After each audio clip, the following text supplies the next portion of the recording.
I was chewing cold noodles in a kitchen the size of a coffin when every channel on the fleet net sang the same note of terror, and command slid a red tag across the line with a cheerful reminder that my death benefits were up to date, and somewhere between those two punchlines a convoy full of civilians screamed and went silent.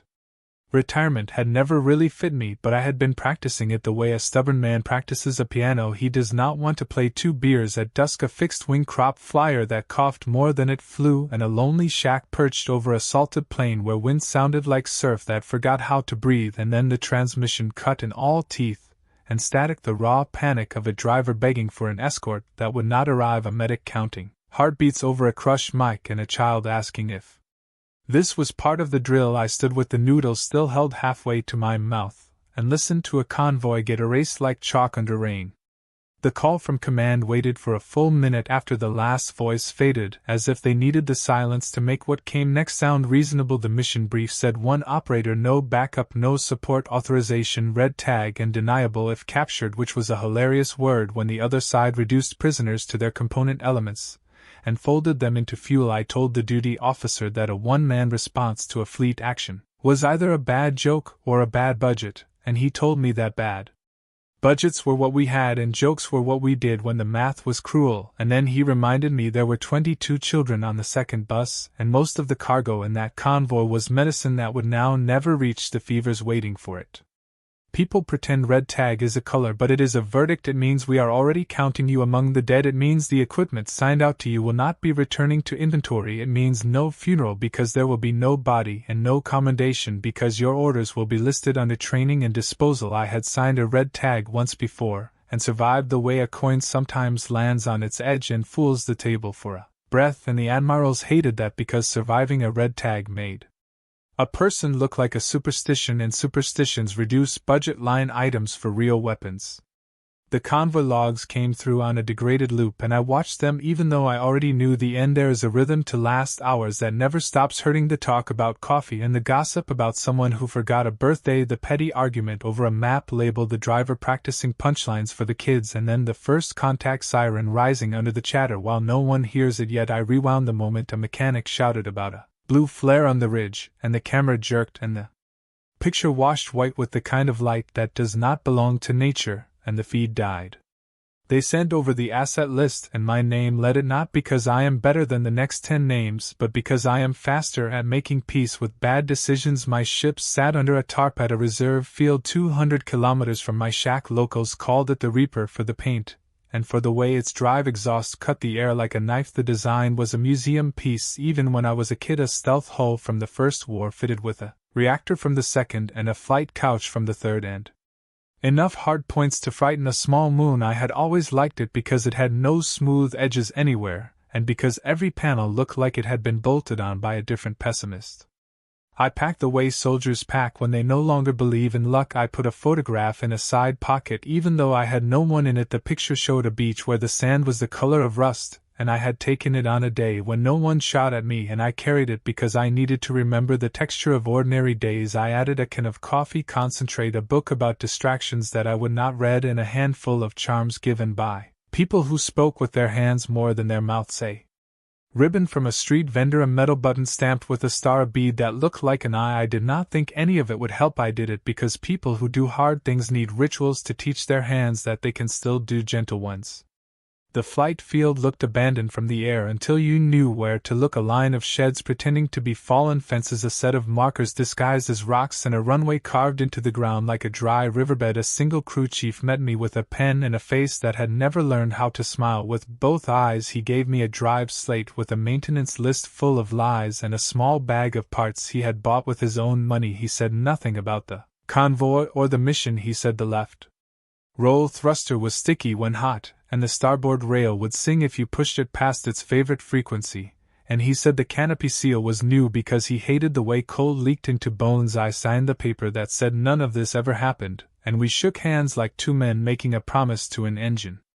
Inside the Reaper the air smelled like old oil and ionized dust. The cockpit had room for one, and the canopy arched low enough that I always felt like I was wearing the ship. I booted the systems and listened to the fans wind up and the software wake like an animal that does not trust mornings. The targeting suite blinked through its calibration routine and painted the hangar in neat, invisible grids. The reactor whispered a language I had learned to love long ago, and the hull shivered against the wind the way a patient shivers before a fever breaks. I strapped in and watched the boot chain print its litany of green and one line of yellow that promised a mild catastrophe later when I had time to appreciate it.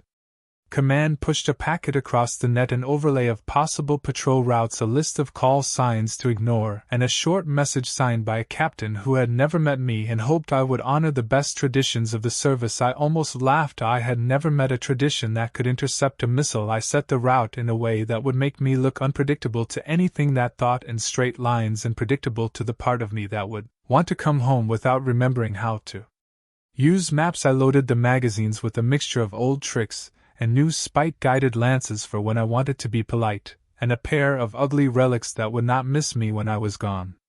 Before takeoff I played the Convoy loop one more time. People think pain dulls with repetition, but it sharpens if you let it. I watched the mechanic point at the ridge, and I watched the blue flare turn white, and I let the anger arrive not as fire but as mathematics, the calculation of what they had taken, and what I could take back. I did not promise vengeance because vengeance is a noisy word and I needed quiet. I promised to make a story the aliens would repeat to their children as a superstition, and to make Command uncomfortable with how quickly myths grow when budgets shrink. I told myself the mission was not about revenge, it was about arithmetic. Remove patrols, allow rescue ships to reach the burn site, disable relays so the enemy could not triangulate our evacuation windows, steal a code or two on the way so someone smarter than me could find a seam in their doctrine. But in the spaces between those plans lived a smaller truth that would not sit still. I could not listen to the voice of a child ask if this was part of the drill and then say nothing with the tools I still had. The first hours alone in deep space always feel like being locked inside a drum that has learned how to breathe.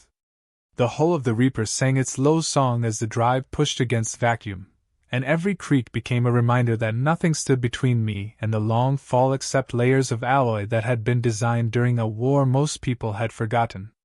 I sat in the cockpit listening to the small orchestra of noises and realized I was already having conversations with people who were not there. Some pilots call it madness, others call it company. I had long since stopped trying to define it. The first to arrive was Mason, my old squad mate, with his usual half grin. He leaned against the side of the canopy in my imagination and muttered that I was still terrible at retirement. A minute later Elena appeared, brushing dust from her uniform as if she had only just walked out of a crater. They were dead, both of them. And yet they never let me be alone when space pressed too hard. I spoke aloud, because silence is a predator. Mason teased me for accepting another red tag. Elena reminded me I had promised once to live long enough to forget the taste of rations. Their banter was so sharp and easy that I could almost believe the cockpit was crowded. Some part of me knew this was how guilt chewed through the walls of the mind, but I welcomed it.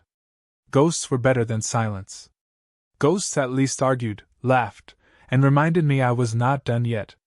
The first alien patrol crossed my path sooner than I had expected. 4 ships in tight formation, sleek and arrogant, sliding across the dark like sharks that had found a scent. They had not seen me, not yet. The Reaper was an old design, but it had teeth, and I had learned long ago that the deadliest weapon is surprise. I drifted close to the edge of a debris field, a mess of metal from a forgotten skirmish, and let the Reaper's profile blend with the wreckage. The ghosts in my head whispered suggestions. Mason said to go loud and fast, Elena said to cut them quietly. I compromised. I powered down to a crawl and released a string of signal decoys shaped like static. The aliens adjusted their sweep, curious. When they turned broadside to me, I lit the thrusters and spat a pair of guided lances straight into their formation. The first ship folded like paper around a firework. The second panicked and rammed debris while trying to turn. The third got its shields up, but my follow-up shot rode the confusion and bit through its engine. The fourth ran, screaming chatter on channels I barely understood. I let it go.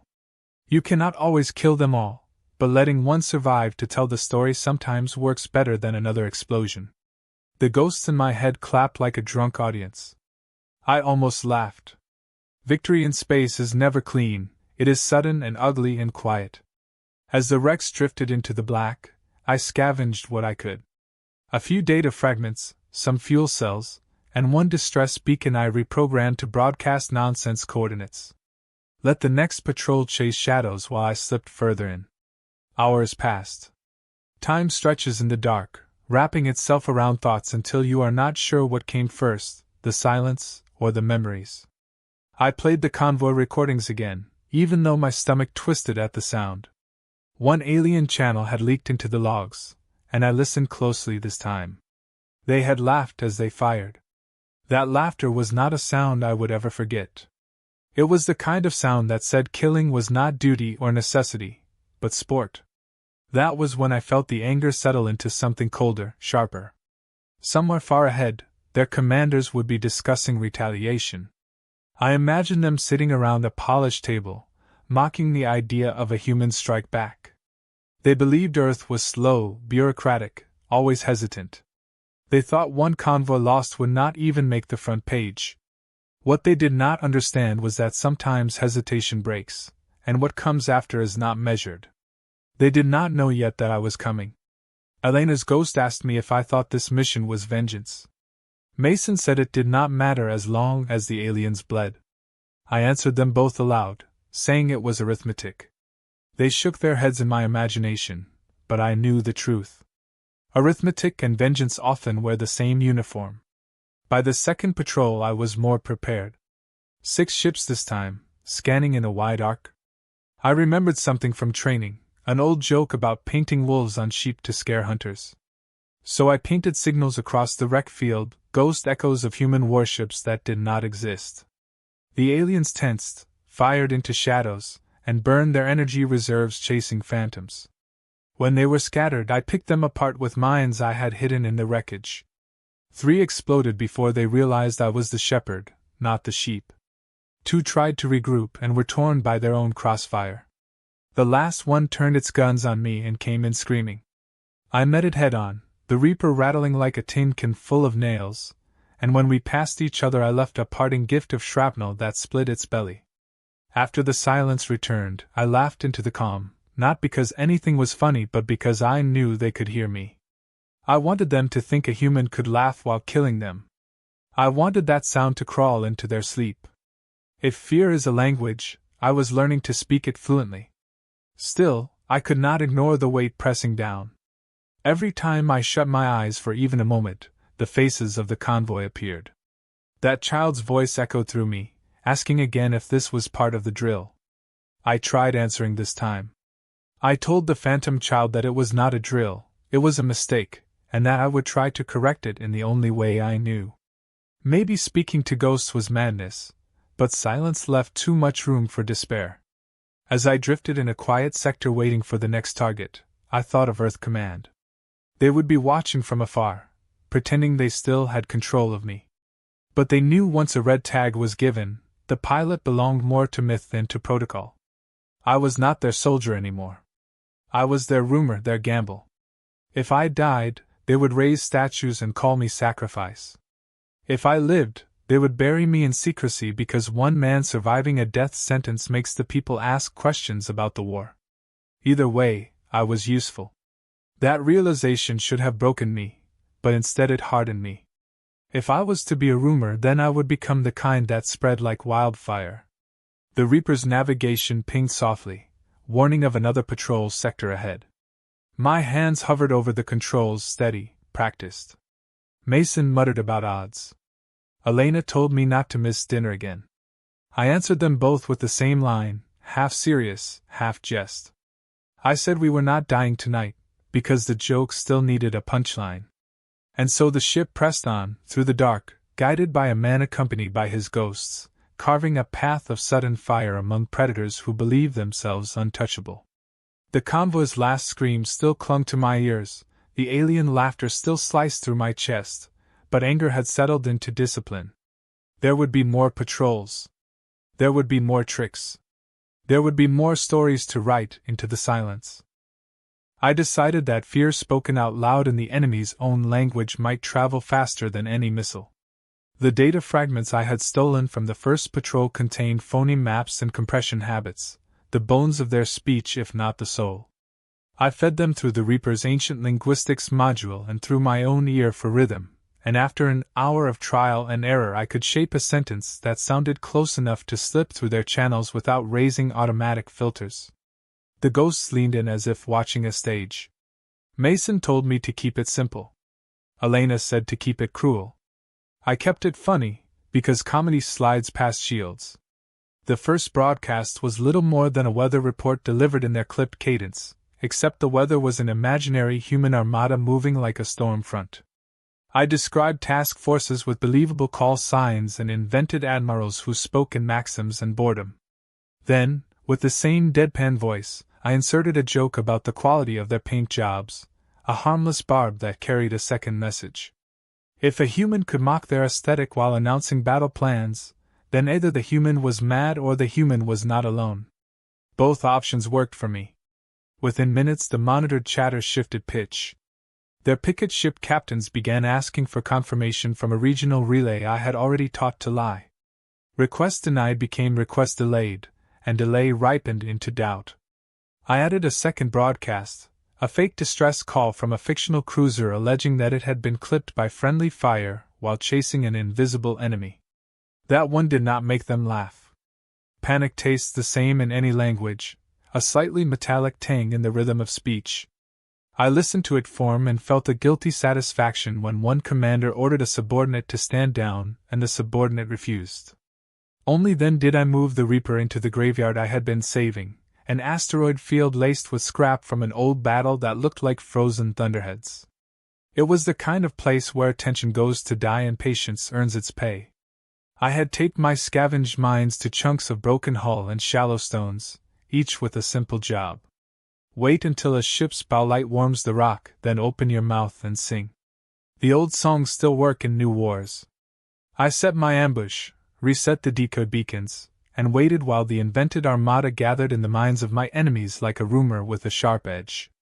They came in two groups, one too cautious, the other bravely foolish, and the gap between them was where jokes live. I let the brave ones enter first.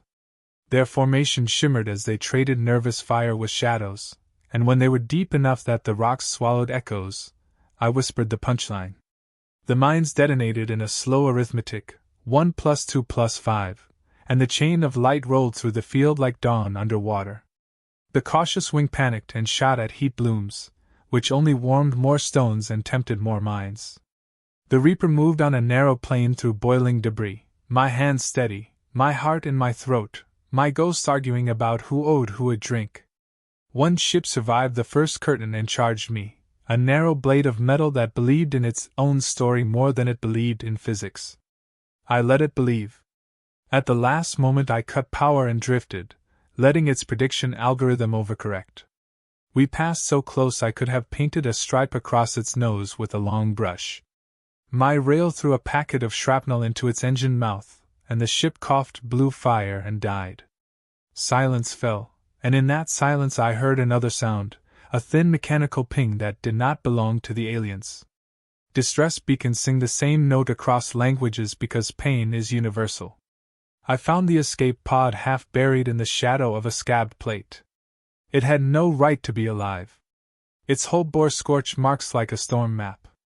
I extended the Reaper's pincer, cracked the pod's seal, and pulled it into the bay. The cockpit pressure equalized with a long hiss, and the door thumbed open with a stubborn click. The person inside blinked at me through dried salt and stupor, then pushed herself forward with a medic's dignity. She said her name was Lian Zhao and that she had woken up 3 times to die, and each time it had been an administrative error. I told her she had one more error left, and it was mine. She drank water not too fast, her hands shaking only when she stopped to rest. She looked around the cockpit, taking inventory with a professional eye. She asked me if I was the cavalry. I said no, just the drummer boy in a one-man parade. She did not smile, which I respected. She asked for a console and a seat belt. I gave her both. She was a medic, yes, but also something more. The way she examined the humming nerves of the Reaper told me she had hacked morgue doors once to snatch bodies back from bureaucracy, and would do the same to any system that presumed to tell her no. I explained the broadcasts and the mines and the rumor about the human armada. Zhao listened without interrupting, then leaned over my shoulder and corrected the modulation of my alien consonants with an absent finger. She had worked relief ships on the border long enough to hear their speech through thin walls, and she knew where my vowels betrayed me. We tuned the voice together until it carried a soft yawn of authority. Then she added her own layer of mischief. She crafted a fake maintenance bulletin that advised captains to cycle their shields at a harmless frequency. Harmless until your enemy knows the frequency and sinks his rails to it. While she worked, I felt the cockpit shift around us, gaining a rhythm that I had not felt since the old days when crew meant more than ghosts. Mason grumbled that she was going to get us killed faster. Elena answered that she was going to get us killed better. The idea made me laugh, and laughter eased a knot in my chest I had not noticed forming. We ran the next round of transmissions with her new bulletin embedded like a spine. Within an hour 2 enemy ships drifted into view running their shields exactly as instructed. We killed them quickly and quietly, and Zhao did not look away. There was still space for mercy, even in a job like mine. We intercepted a small freighter marked as a supply ship, undergunned and slow, crewed by conscripts who spoke in the terrified rhythms of people who had never held a weapon before. I could have taken them apart in a blink, and no one would have noticed. Instead, I patched into their channel and announced a minefield that did not exist, gave them a corridor that did, and watched them slip away with a speed born of gratitude. Zhao saw the choice and said nothing, and that silence felt like a blessing. The ghosts also said nothing, which felt like an agreement. The alien response grew stranger as our rumor matured. One captain, his voice tight and brittle, ordered his wing to fire on any broadcast that included humor, as if laughter itself were a weapon you could shoot down. Another, audibly shaking, asked repeatedly whether the human armada had been sighted anywhere near his sector, and seemed relieved when an automated station replied with a scheduled weather report. I realized then that our greatest success was not in the ships we destroyed but in the seconds we stole, the hesitation we planted in minds that had been trained to move as one. The next sector was quieter than it should have been, the kind of quiet that does not mean safety but preparation. I felt it in the way the calm background hummed with coded bursts too sharp to be routine, and in the way sensor shadows shifted as if whole wings of ships were moving just beyond detection. Zhao leaned over her slate and frowned, her lips pressing thin. She told me she was picking up layered traffic, conversations folded into each other with deliberate sloppiness. That was how militaries talk when they want you to overhear only part of the truth. I had been waiting for this. The aliens were not confused anymore. They were angry, and anger sharpens faster than fear dulls. While Zhao traced the signals, I let my thoughts drift toward Earth Command. I imagined them sitting comfortably in their war rooms, watching our telemetry trickle in like an after-dinner entertainment. They would tally ships destroyed, tonnage lost, seconds of delay achieved. They would already be writing speeches about sacrifice. That was the part that stuck under my ribs. I had assumed, naively, that they wanted me to cause as much damage as possible, maybe even make it back if fortune rolled a double six. But Zhao uncovered a file in one of the captured fragments that snapped that illusion in half. It was a directive marked for internal circulation only, instructing commanders not to attempt retrieval, not to provide coordinates for extraction, and to prepare a propaganda package around the narrative of my death. My mission was never intended to be one. It was intended to be consumed by the public as proof that Earth could bleed but still smile. I stared at the file until the text blurred. Mason's ghost swore softly. Elena's ghost told me I had known all along. Maybe she was right. The truth is most soldiers eventually understand they are expendable, but understanding it in theory is different from reading it in black and white, written by people whose shoes have never touched dust. Zhao looked at me with a steady calm that only doctors can wear. She said, "So now you know?" I asked her if that changed anything. She said it changed everything and nothing. Everything because illusions are comfortable blankets, nothing because the aliens still needed to be stopped. We did not talk for a while after that. Silence can be poison, but sometimes it gives you time to let anger settle into something useful. When I finally spoke, I told her that if Earth Command wanted a martyr, they could draft a statue. I intended to remain inconveniently alive. She smirked for the first time since I had met her. That small expression was enough to turn despair into stubbornness. We began working differently after that. No longer simply hunting patrols, we started thinking in terms of tools. Each wreck we left behind was not just an absence of enemy strength but a resource we could reshape. Zhao used her medic's knack for improvisation to reprogram drone husks, linking them into rudimentary swarms. They were ugly things, half-broken wings with mismatched engines, but when slaved to our signals they could buzz into formation long enough to distract real ships. The first time we unleashed them, a pair of alien corvettes wasted 10 minutes trying to corral the swarm, only to be bracketed by our rails. It worked so well we laughed together afterward, a raw laugh filled with equal parts victory and disbelief. The aliens reacted by tightening their formations and sending heavier ships. That told me they were spooked. Heavier ships are harder to maneuver, easier to predict, and they broadcast their fear by arriving in groups that looked more like shields than blades. We used that predictability against them. Zhao slipped false coordinates into their relay nets, baiting them into converging on empty sectors while we circled behind and clipped their supports. Each time they hesitated, each time they fired into shadows, the myth of the Reaper grew sharper. Word travels fast in war, faster than facts. By the third day, alien transmissions began referring to me not by ship or call sign but as a singular entity, a presence. One terrified prisoner broadcast begged his commander not to face the red-tagged Reaper. The phrase made my blood run strange. I had been given the name as an insult by my own commanders, a quiet reminder that I was disposable. Now the enemy whispered it as if it were a curse. Zhao heard it too. She said we should lean into it. I asked how you lean into a death sentence.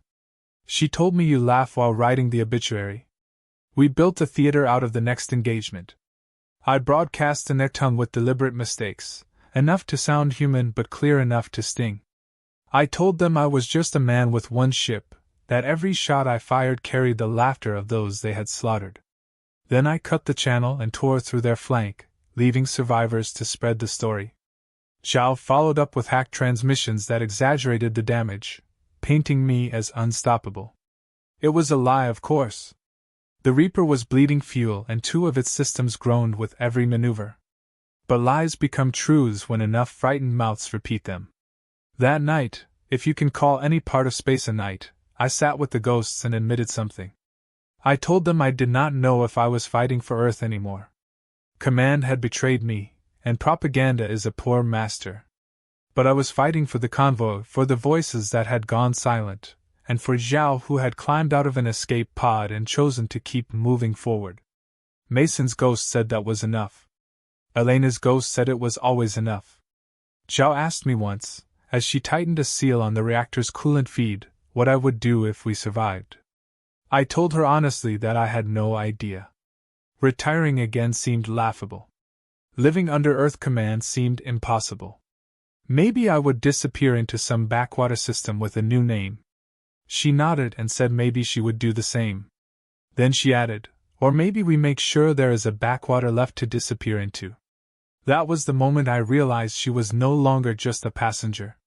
She was a partner, and together we were rewriting the script handed down by men who considered us footnotes. The aliens did not stay still. Their commanders were clever, and they began to whisper among themselves that the Reaper was not a man but a weapon, a machine unleashed by Earth to test them. When I'd boarded a damaged frigate to scavenge supplies, one captured crewman looked at me with wide black eyes and asked, "Are you death itself?" I answered without hesitation. On my good days, yes. Zhao later told me that might have been the cruelest kindness I had ever given. To let them believe I was more than human meant they would never stop fearing shadows. Each battle left the Reaper more battered. My left thruster was now permanently misaligned, which meant every turn required muscle and prayer. The main rail hummed dangerously close to failure, and every time Chow patched a line she muttered that she was practicing medicine on a corpse. Still, we pressed forward. We were not aiming to win the war. We were aiming to break their rhythm, to make every alien captain wonder if today was the day the Reaper chose them. We had been building toward the impossible for so long that when the impossible finally arrived it looked almost ordinary. The map showed a slouching shape of escorts around a command carrier, the kind of mass that makes lesser pilots invent errands. Zhao and I studied the pattern in silence, watching where their attention bunched and where it sagged. The carrier sat just beyond a knot of gravity where a star had died badly years ago, leaving behind a fragment that spun like a grinding wheel. I said we would ride the edge of that wheel, let it fling us past the outer screen, and pop up where no sane trajectory could place us. Zhao said sane trajectories had not been our brand for some time. I spent an hour recording a will because rituals matter when you teach your hands to do reckless work. It was not for command. It was for the ghosts, for the convoy, for whatever clever child one day asked why a man would fly alone into a fleet. I told that kid that sometimes you gamble because the alternative is slow surrender dressed in a good suit.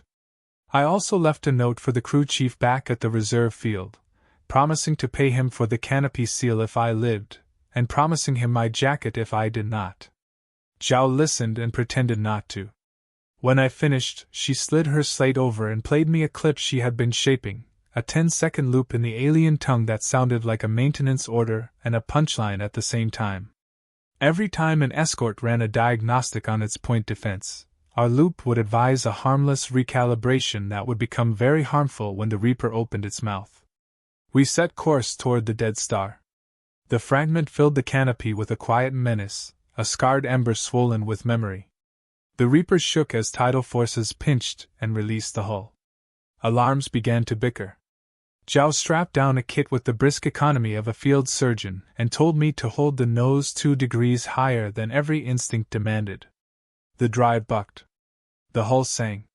For a moment gravity tried to fold us like paper and my vision narrowed to a tunnel filled with heat and a single thin line that read "Keep going." Then the grip loosened, the ship leapt as if the universe had sneezed, and we fell into a lane of cold shadow behind the nearest escort before their math could decide we existed. I broadcast at once, not with threats, but with the most bored voice I could manage. "Routine inspection," I said, "randomized drill, please acknowledge."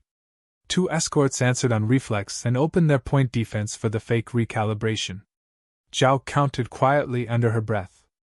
On 4, the Reaper fired a short line of slugs tuned to the frequency her loop had taught us. The escorts shuddered as their own defenses lit their flanks raw.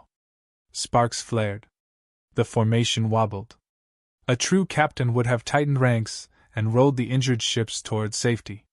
Their captain screamed instead, a jagged sound that made his wing flinch. We knifed through the seam his panic cut, left a string of mines like crumbs for a foolish child, and lit the carrier's outer plate with a kiss of rail fire just to make it blink. They woke up then. The carrier rolled, its heavy guns trying to bear. Escort plasma washed the dark with blue waves. We took a hit across the tail that jarred my teeth into my skull and turned the cockpit lights into a night sky. Zhao slapped a breaker back into place with the flat of her hand and told me to stop getting hit in places that mattered. I pushed the Reaper into the blind spot between 2 rotating batteries and felt the ship groan at the strain. When a hole opened in their screen, I did not ask permission. I put our nose through it with the arrogance of a thief who knows the neighborhood better than the police. We skimmed so close to the carrier's skin that I could see the texture of its armor where meteor dust had polished it dull. The ship was a city turned sideways, vents like avenues, seams like alleys. Zhao painted our path in quick strokes, guiding me toward a maintenance maw near the aft command spine. The mouth was closing, alarms everywhere now, but we were committed. I dumped momentum, tilted the Reaper sideways, and slid into that mouth like an old lie into a new politician. Metal kissed metal. Something cracked. We were inside. We had planned a clean insertion in power armor with a clear route and many exits. We got a leaking hatch, a corridor filled with smoke, and an argument about whether humor belongs in a boarding plan. Zhao said it did because humor keeps hands steady. I told her she could prove the theory later. We moved, 2 figures in borrowed seals, magnet boots whispering against floor plates. The carrier's interior smelled like hot metal and fear, a familiar cologne. We followed the command spine by the glow of status strips, shooting only when we had to, slipping past crews too stunned by our audacity to close ranks. Twice I let a conscript live because his eyes were too young for this work, and twice I wondered if mercy would come back with fangs. We reached a junction where a security door considered us for a full second and decided, reluctantly, to be open. Zhao breathed out a laugh. She had fed the door a credential harvested from a dead lieutenant we had passed. Medicine teaches you to be gentle with bodies. War teaches you to be quick. In the heart of that contradiction, we reached the command amphitheater, a room shaped like authority. Screens wrapped around a central dais where the warlord stood with the kind of stillness that means very dangerous or very tired. He was taller than I had expected, thinner, wrapped in an exoskeletal grace that made humans look like we were constantly apologizing to gravity. He regarded us as if we were weather and said, in clean human words, that he had been wondering when death would arrive. I told him death does not announce itself, it leaves voicemail. He smiled with the precision of a blade. Guards moved, training lines of crimson light across the room, but he raised a hand and the lights wavered. I understood then that he wanted to see if the myth matched the man. He asked whether I knew that my own command had sent me to die to purchase a headline. I said I knew and that it had cleared space in my calendar. He asked if I felt weak, being only one. I said weak was a crowd that needed permission to be brave. I said I was all they needed. Zhao made a quiet sound that could have been annoyance or admiration. He came at me faster than I could think, which is an unpleasant way to learn someone practice killing as a language. My first shot took his guard, my second struck the dais. Then we were close and each motion became a negotiation between mass and intent. His suit gave him the leverage of a scaffold. My suit gave me pain and a small dose of stubborn physics. I used what the Reaper had taught me, the art of slipping into blind spots and letting momentum argue with itself. He cut a line across my chest plate that hissed and stank.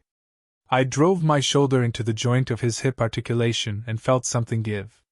Zhao kept the guards at the edge of the room busy by turning their consoles into traitors, screens bursting with human faces laughing while their own targeting reticles froze. The carrier's wreck burned behind us like a second star, bleeding debris and fire in every direction, its signal nets screaming with half-dead orders that no ship could obey.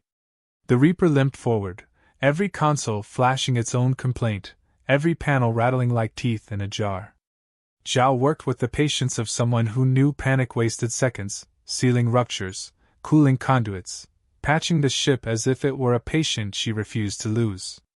I steered with fingertips and stubbornness, coaxing a ship that had outlived its wars to give me a little more time. Silence returned, heavy and absolute, except for the sound of alarms too tired to scream. We did not speak for a long time. There is a silence that feels like grief and another that feels like survival. This was both. Finally Zhao sat back, wiping grease across her sleeve, and said that if we lived through this, she was going to file a medical complaint against every engineer who had ever touched the Reaper. I laughed because laughter was lighter than the weight in my chest. She did not laugh, but her eyes softened, which was enough. When systems finally stabilized, we drifted in the cold and watched the shape of retreat ripple across the alien net. Ships were scattering, captains shouting at each other in clipped tones, no one willing to assume command. Rumors were breeding faster than facts. Some called us a fleet, some called us a weapon, some whispered we were a curse sent by Earth. Zhao nudged me and said we had succeeded, not because of the ships we had killed but because of the seconds we had stolen. Every moment they hesitated was another convoy that might slip through alive. That truth steadied me more than any medal ever could. But victory was not clean. My chest plate was split, blood seeping slowly into the padding, pain rising in waves that blurred the edges of vision. Zhao tried to stitch me while strapped into the co-pilot's seat, her hands moving with the same precision she used to patch conduits. I told her to prioritize the ship, and she told me the ship could complain but I could die. That ended the argument. Her hands hurt like fire but carried the assurance of someone who had done this too many times. As she worked, The ghost leaned closer in my head. Mason told me not to get sentimental. Elena said I had earned it. I closed my eyes and let them talk me into breathing. When the bleeding slowed and the pain dulled to something I could carry, Zhao rested her forehead against the console and whispered something I almost did not catch. She said she had been on the convoy's medical roster, scheduled to rotate onto that route but reassigned at the last moment. She might have been in one of those buses. I stared at her, and she stared at the dark. Survivors carry heavier ghosts than the dead, and I understood suddenly why she had chosen to climb out of that escape pod and keep moving forward. She was not simply helping me. She was keeping her own bargain with fate. The Reaper limped through quiet space, each system one insult away from collapse. We had no grand plan left. Just moving forward, one sector at a time, hoping to reach a line where human relays might hear us. Along the way we picked up fragments of chatter. Alien fleets recalling patrols, commanders issuing contradictory orders, whispers about the red-tagged Reaper spoken with the rhythm of fear. The myth had grown teeth. Zhao smirked when she overheard one ship describe us as a punishment from their gods. She said that was better than propaganda from our admirals. As the hours dragged, the ghosts began to fade. Mason saluted with a crooked grin and walked into the dark. Elena lingered longer, brushing invisible dust from her uniform, before nodding and stepping away. They had been with me since the beginning, but now they seemed content to rest. Zhao noticed me staring into the silence, and asked what I saw. I told her the cockpit had finally emptied, and she nodded like she had known it would happen. For the first time in years, I felt like the voices had been laid gently to rest. We reached the border of human-monitored space 2 days later, though the word reach felt generous. The Reaper coughed more than it flew. Our drive was a candle stub, our weapons mostly ghosts. A human frigate intercepted us, its guns bristling with caution. They hailed us with clipped formality, demanding identification. I gave my name and was met with a pause heavy enough to crush. Then the frigate's captain answered in a voice that carried awe and discomfort. Command had already broadcast my death. They thought they were talking to a ghost. They escorted us back under silence, no cheers, no music, just wary glances and a corridor of distance. When we docked, technicians swarmed the Reaper as if touching a relic. Officers avoided my eyes, their uniforms stiff with the knowledge that their carefully written speeches had been undone by my inconvenient survival. Zhao stayed close, her chin high, daring anyone to ask her to step aside. I could feel the weight of the narrative shifting. They would try to claim me, mold me into the story they had written. But I was no longer theirs. In the debriefing chamber, a general thanked me in words that sounded like cardboard. He praised sacrifice, resilience, courage, but his eyes slid away when I told him I had seen the file. He did not deny it. He simply said history needs martyrs more than it needs survivors. I laughed in his face and stood, blood still seeping under my bandages, and told him I had no intention of being a martyr. If they wanted to polish statues, they could find someone else. If they wanted to tell a story, let them tell the truth, that one man and one medic had forced an empire to blink. They did not like that answer, but they could not cage me. The myth had already slipped beyond their grasp. Rumors ran through every channel, whispered in barracks and in refugee camps, stories of the Reaper that laughed, of the medic who rewrote commands, of the carrier that burned because someone refused to flinch. Those stories belonged to the people now, not to command. That was enough for me. Zhao and I left quietly, slipping through the hangar without ceremony. I carried the photograph of the rust-colored beach, now creased and stained, and she carried her slate filled with false orders and laughter. We did not know where we were going, only that it would not be where command expected.